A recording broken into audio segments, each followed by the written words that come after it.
बहुत बढ़िया अवसर है। मंत्र न चले नाम चला लो, नाम न चले तो चतुरासी जी गुनगुनाने लगो। बिल्कुल अवसर मत दो, जैसे दुश्मन नीचे गिर पड़ा है आप ऊपर चढ़े हो, अब उसको ऊपर आने का अवसर मत दो।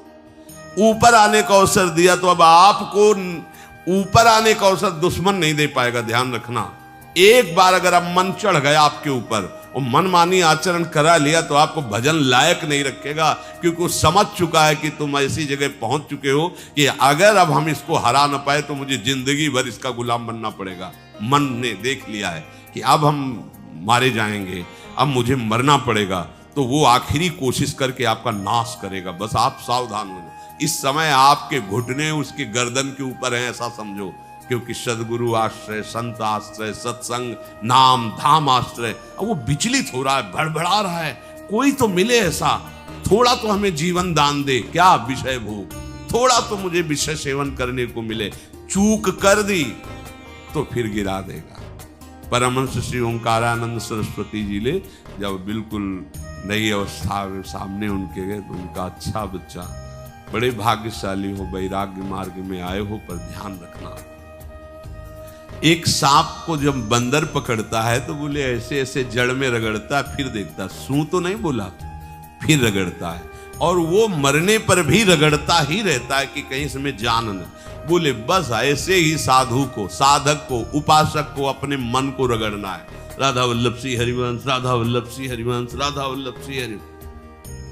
अगर सू बोलने का मतलब अगर थोड़ा भी विषय स्फुरण रह गया है तो अभी रगड़ते रहो, राधा वल्लभ सिंह हरिवंश। फिर सच्ची कहते भजन करना नहीं पड़ता। जैसे भजन थोड़ी करना पड़ता है ही नहीं भजन, किसी और कुछ क्या करें, कुछ है ही नहीं यंत्रों में, वो स्फुरते केवल वही। अब उसको भजन थोड़ी करना है, रह ही नहीं गया, कुछ करना ही नहीं रह गया है।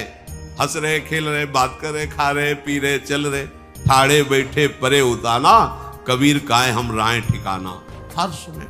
पर वो स्थिति प्राप्त करने के लिए निरंतर अभ्यास की आवश्यकता है। श्री भगवान कह रहे हैं कि परमम पुरुषम दिव्यम याति पार्थानुचिंतयेत, जो मेरा सदैव चिंतन करता रहता है, दिव्य परम पुरुष का साक्षात्कार उसको अपने चित्त में ही हो जाता है। चित्त स्थान भगवान वासुदेव का है। शरीर छोड़ने के बाद नहीं, शरीर रहते ऐसी आनंद की वृत्ति उदय होती है। अब उनके लिए शब्द ही नहीं तो क्या वर्णन करें। ऐसी आनंद की उसी आनंद में वो आनंद समुद्र प्रभु प्रकाशित होने लगते हैं। पर उस आनंद में जहां आपका थोड़ा प्रवेश होता है, आप उलझ करके विषय की तरफ चले जाते हैं। ध्यान देना हमारी इस बात को, ये अनुभवगम्य बात कहते हैं। जब आपको भजन का थोड़ा आनंद मिलेगा तो आप थोड़ा निश्चिंत जैसे होते हैं, उसी समय मन आपको विषयों में फंसा देगा। जब आपको भजन का अभ्यास बढ़ने लगे, आनंद मिलने लगे, तो आपको उदासीनता बढ़ानी है, हंसना नहीं है, लोगों से मिलना नहीं, खेलना नहीं है, क्योंकि इस समय चढ़ाई का है। आनंद स्फुरित होने लगा, बचाओ, बिल्कुल आसपास से सुरक्षित हो जाओ। वो आनंद ही आपको ऊपर ऐसी स्थिति में ला देगा जहां ये विषय नहीं ले जाएंगे। भगवान कह रहे परमम पुरुषम दिव्यम याति पार्थानुचिंतयन्, जो निरंतर अभ्यास चिंतन का करता है उससे चित्त में ही भगवत साक्षात्कार हो जाता है। अगर आप सावधान नहीं रहेंगे, चिंतन सही नहीं रहेगा आपका, तो किसी भी अवस्था में ये विषय चिंतन छूटने वाला नहीं। अभी हमारे पास अवसर है, अभी हमारे पास समय है, चूको मत। ये बहुत सूक्ष्म लड़ाई है, ये कोई बाहर के लाठी डंडा गोली वाली लड़ाई नहीं है, ये अंतर की लड़ाई है। इसमें बड़े बड़े हार जाते हैं। अगर कोई जीत पाता है तो एकमात्र भगवान को समर्पित चित्त वाला जीतता है। हमें लगता है आपको बढ़िया समर्पण का अवसर है। अब आप ये जो मना किया जाता है, उन विषयों का भोग करते हैं, विषयों का सेवन करते हैं, तो फिर ऐसा लगता है अब हम नहीं कर पाएंगे, हमारे पास कोई चांस नहीं रह गया कि अब आपको संभाल सके। इसलिए आप सहयोग कीजिए। ये बाहरी आनंद 4 दिन का है, मान जाओ, बाहरी आनंद। ये श्री जी के मार्ग के लिए हम कह रहे हैं किसी जन्म में भगवत प्राप्ति करनी। अगर आप नहीं कर मानोगे, मनमानी आचरण करोगे तो भ्रष्ट हो जाओगे। ये संसार का स्वरूप है, किसी न किसी बहाने से वो आपको सतमार्ग से हटाएगा। ना किसी को घर आने दो, ना किसी के घर जाओ, ना किसी को रंग लगाओ, ना किसी से रंग लगवाओ। अपनी प्रिया प्रीतम के साथ होली खेलो। यहाँ जो सत्संग हो रहा है ठीक है, सुना, एकांतिक किया, कुटिया में जाओ चुपचाप, अपने श्री जी को रंग लगाओ, श्री जी के सामने पद गाओ, श्री जी के सामने नाचो, उन्हीं तो भावना में उनके साथ खेलो, किसी और की जरूरत नहीं। कोई अब दूसरा हमें छुए, दूसरा कोई हमारा अपना बने, अब हमें जरूरत नहीं है। देखो हमारी भाषा समझ में आ रही हो तो समझ लेना, नहीं बाद में पछताओगे। किसी को भी अपने साधन कक्ष में प्रवेश मत दो, किसी को अपनी कुटिया में मत आने। अब आप यहाँ गृहस्थ नहीं हो, यहाँ भी रह रहे हो, भले गृहस्थ वेश में रह रहे हो, आप वनवासी हो, आप श्री जी के उपासी हो, कोई व्यवहार की जरूरत नहीं। जब ऐसे रहोगे तो श्री जी आएंगे आपसे खेलने। निष्ठा, हृदय में निष्ठा। अब व्यवहार की गुंजाइश नहीं रह गई, हमारे पास समय नहीं व्यवहार का। हमारी बातें मान लो पर आप लोग मानते नहीं हो, इसलिए रंग नहीं चढ़ पा रहा। अरे वो बेचैन है आपके साथ खेलने के लिए, उनकी तरफ जब देखो ना तो बेचैन है, पर उनकी तरफ कोई देखना ही नहीं चाहता। वो तो यही से फुर्सत नहीं मिलती भोगों से खेलने के लिए, संसार के राग में खेलने के लिए। अरे वो तो लालायित है, वो तो खुशी हो रहे कि ये हमारा शरणागत हो गया, अभी हमारी सहचरी बनेगा, हमारी सेवा में आएगा। शरणागत होकर के पीठ कर लिया श्री जी की तरफ, मुख कर लिया संसार की तरफ, तो दोनों लाड़िले उदास बैठ जाते हैं। अब क्या करें, ये तो उधर मुख करके जा रहा है, चलो फिर कभी लौटेगा, वो फिर इंतजार कर रहे हैं। विमुख भये निमिषो ना अकृपा जब चिते तब। खूब अभ्यास करो नाम जब। कोई होली दिवाली त्योहारी, हमारा सारा त्योहार लाडली लाल से है, इन्हीं के साथ खेलो। देखो तुम्हें बताएं, जो बच्चा बाहर खेलने नहीं जाता तो माता पिता उसके साथ खेलने लगते। कैसे? घुटने के बल चल रहा है तो वो पिता भी घुटने के बल चलेगा उसके साथ साथ। वो तोतली बोलेगा तो वो भी तोतली बोलेगा। देखा है कभी ऐसा? ऐसा कर। तो ये हमारे स्वामी भी जब देखेंगे कि अरे ये तो किसी से राजी नहीं है, केवल हमसे खेलना चाहता है, इनके लाने का एक ही उपाय है, ध्यान रखना, अनन्य व्रत नहीं चाहिए हमें। और जैसे कल आप सुन रहे थे, पपीहा बन के रहू रे, बस यही चातक व्रत नहीं, हमें नहीं चाहिए। अगर हमारे रंग पड़ेगा तो लाडली लाल का पड़ेगा, हम खेलेंगे तो लाडली लाल के साथ खेलेंगे, नहीं तो अब आजीवन नहीं खेलेंगे, आजीवन नहीं खेलेंगे। अगर हम पाएंगे तो इनकी जूठन पाएंगे, नहीं तो प्राण त्याग देंगे। जिएंगे तो वृंदावन में जिएंगे, नहीं जीवन। ये व्रत चाहिए। काहे को व्यर्थ समय नष्ट कर रहे? धारण करो अनन्य निष्ठा का व्रत। इनको अपनी तरफ आकर्षित करने के लिए अनन्यता ही व्रत है। रसना कटो जो अन रटो, निरखियन फुटो, नयन श्रवण फुटो जो अन सुनो, श्री राधा जस में। कोई भी सत्संगी कोई व्यसन न करे, अन्य किसी से संपर्क न करे, खूब पद गाओ, खूब नाचो, अपना दरवाजा कुटिया का बंद करके खूब रो, नाचो, खेलो, कूदो, उन्हीं से वो खेलने लगेंगे। उनको चैन नहीं है आपके सिवा, आप चैन से रह रहे हो। हमारे प्रिया प्रीतम आपका इंतजार कर रहे हैं, तभी आप पर हेतु की कृपा की। ये बात अंदर की समझो, प्रिया प्रीतम अंदर से आपको बहुत प्यार करते हैं, पर हम देखते हैं कि आप प्रिया प्रीतम से प्यार नहीं करते। आप संसार की तरफ बढ़ते जा रहे हो, हाथ फैला खड़े, मेरी तरफ आ जा। ये हमारे भगवान नहीं है, ये हमारे लाडली लाल है।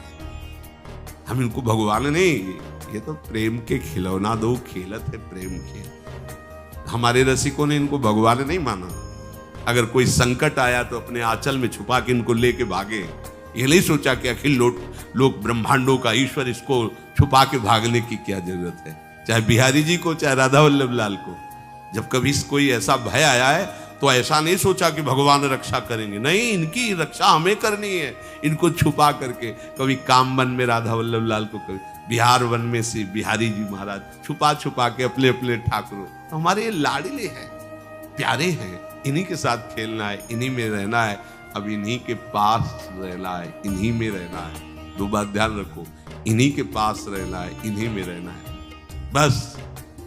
अब यही हम नहीं कर पाते, वही जो शुरुआत सत्संग में की थी, सबकी ममता ताग दूरी, मम पद मने। ये भारी बात है, भारी बात है। जितनी जल्दी आप उदास हो जाओ संसार से, उतनी जल्दी मुस्कुराहट आ जाएगी प्रिया प्रीतम के मुख में आपके लिए। आप जब मुस्कुरा रहे उधर तो वो उदास बैठे कि हमारी तरफ क्यों नहीं देख रहा।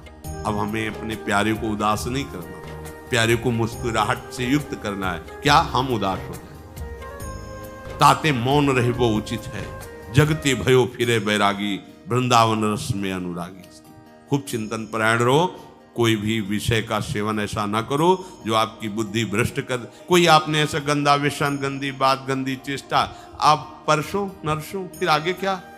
आपका जो साधन मार्ग वो ढक जाएगा, फिर प्रमाद छा जाएगा। हमें किसी भी उत्सव में, किसी भी उत्साह में अपनी प्यारी जू की अनन्यता और सिद्धांत को नहीं छोड़ना, अपने मार्ग में चल। ये अध्यात्म है, अध्यात्म। ये दान पुण्य की बातें नहीं है, ये लोक लोकांतर में भटकने की बातें नहीं है, सीधे भगवत प्राप्ति की बातें हैं। यत करोषि, जो भी तुम करोगे वो तुम्हें अपने आराध्य देव के लिए करना है, आराध्य देव को समर्पित करना है। देहाभिमान अभी कुछ ही समय में गलित हो रहा है, ऐसा आपको अनुभव होने लगेगा। कैसे समझेंगे देहाभिमान गलित हो रहा है? जब आपका अपमान हो और आपको कोई फर्क न पड़े, आपका सम्मान हो, आपको कोई हर्ष नहीं हुआ, बड़ा लाभ हो गया, कोई सुख नहीं हुआ, बड़ी हानि हो गई, कोई दुख नहीं हुआ। शरीर स्वस्थ है, कोई हर्ष का विषय नहीं, शरीर अस्वस्थ है, कोई शोक का विषय नहीं। यह है देहाभिमान गलित होने का स्वरूप। यत करोषि, तो जो भी हम करें, पापाचरण भी करें तो श्री भगवान को अर्पित कर दे। बोले नहीं, तस्मात् शास्त्रम प्रमाणम ते कार्याकार्यो व्यवस्थितो। जो तुम्हें करना है उसमें प्रमाणित कार्य करने हैं, शास्त्र के अनुसार। यत करोषि, अब जो भी करोगे शास्त्र सम्मत करोगे और प्रभु को समर्पित करोगे। देहाभिमान बहुत जल्दी गलित हो जाएगा। यदश्नाशि अशन भोजन, जो भी पाओगे पहले प्रभु को भोग लगाओगे, देहाभिमान गलित हो जाए। मान लो मेरी बात, ये सब 4 दिन के उत्सव, 4 दिन की चांदनी है। शोक समाज पूरा तैयार हो रहा है हमारे ऊपर आक्रमण करने के लिए। तुम्हें क्या पता? शोक का अंधेरा छाने के पहले ही व्यवस्थित जहां पहुंचना है वहां पहुंच जाओ, फिर अंधेरा छा जाएगा, कोई फर्क नहीं पड़ेगा। अभी आप यात्रा ही नहीं प्रारंभ किए हैं और अंधेरा आ गया तो मार्ग ढक जाएगा और जीवन व्यर्थ चला जाएगा। कुछ भी मत खाओ। कैसी धूर्तता हमारी बुद्धि में बैठी है। रसेंद्री की तृप्ति के लिए हम गुरुजनों की आज्ञा को रौंद करके चंद विषयों का सेवन करते हैं। धिक्कार है जीवन को। यदि आज्ञा उल्लंघन करके अमृत भी पीने को मिले तो विष हो जाएगा, ध्यान रखना। इंद्रियों की चाटुकारिता करते हद हो गई। अरे संसारी पुरुष में ऐसा देखे तो चलो, लेकिन जो भगवत मार्ग के पथिक, धिक्कार तुम्हारे जीवन को। प्रियाजू को बिना भोग लगाए अर्पित किए तुम पाने के लिए उत्साहित कैसे हो रहे हो? जिन वस्तुओं को निषेध किया गया है उनकी तरफ स्वप्न में भी अगर गति हो तो जलन होनी चाहिए कि स्वप्न में भी हमने कैसे स्वीकार कर लिया। कभी कभी ऐसा लगता है कि भगवत प्राप्ति बहुत कठिन है। ये समझने वाले नहीं। मेढक को तौलने का अगर हमें आदेश मिले तो तौलना बहुत कठिन है। 5 रखो, 2 उधर चिटक के चले गए, उनको घसीटो तो 3 पहले वाले फिर उतर के चले। ऐसे है, सावधान हो जाओ। ये आज्ञा का उल्लंघन तुम्हारे लिए नारकी गति का काम करेगा। अगर आज्ञा है कि अमृत नहीं पीना तो मत पीना, नहीं वो विष हो जाएगा।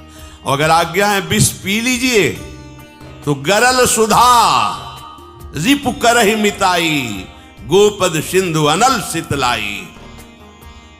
वो विष अमृत हो जाएगा, तुम्हारा शत्रु तुम्हारा मित्र हो जाएगा।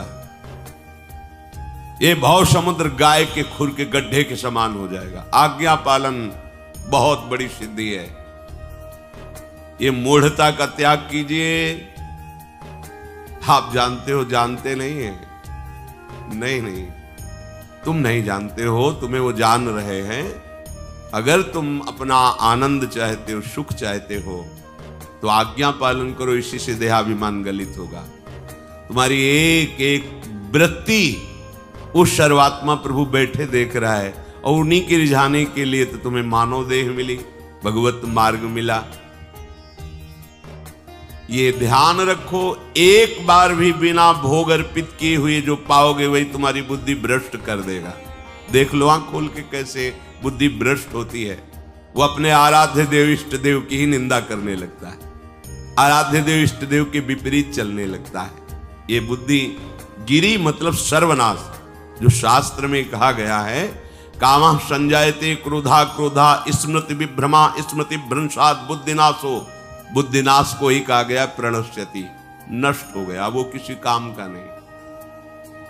यत करोषि, जो भी कर रहे हो वो प्रभु के लिए हो और प्रभु को अर्पित करो। यदश्नासि, जो भी असन भोजन करते हो, जो भी तुम्हारी जिह्वा में जाए, अगर तुम इसी जन्म में भगवत प्राप्ति करना चाहते हो तो बिना भोग लगाए मत पाना। मान लीजिए।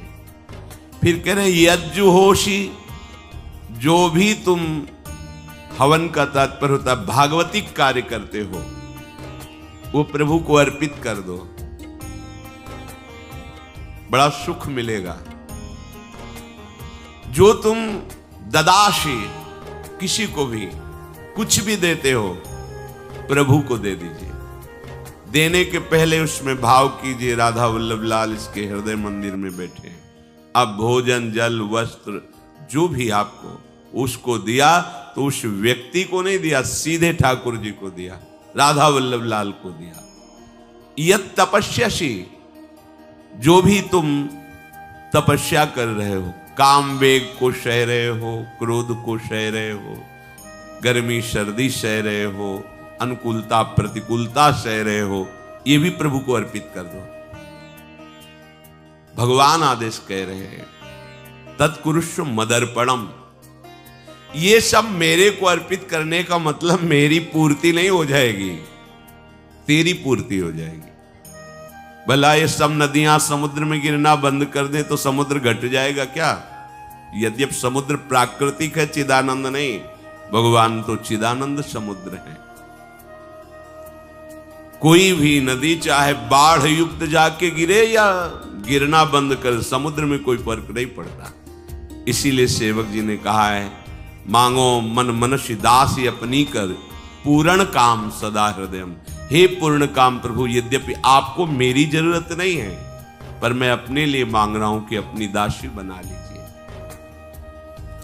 मद भक्तो मईश्वरे सर्वज्ञे परम गुरु वासुदेवे समर्पित सर्वात्म भावः यत् पश्यति शृणोति स्पृशति वा सर्वमेव भगवान वासुदेवः इत्येवं गृहाविष्ट बुद्धिर मद भक्तः सन एतत् यथोक्तम सम्यक दर्शनम विज्ञाय मद भावाय मम भावो मद भावः परमात्म भावस्तस्मै परमात्म भावो योपपद्यते युज्यते घटते मोक्षम गच्छति।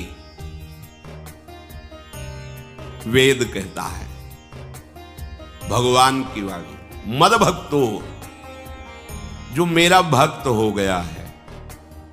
अभी हम देह भक्त हैं, भोगों के भक्त हैं, विषयों के भक्त हैं। काम क्रोध लोभ मोह जब जो चाहता है हमें परास्त कर देता है। लेकिन जो मद भक्त हो गया उसको नहीं।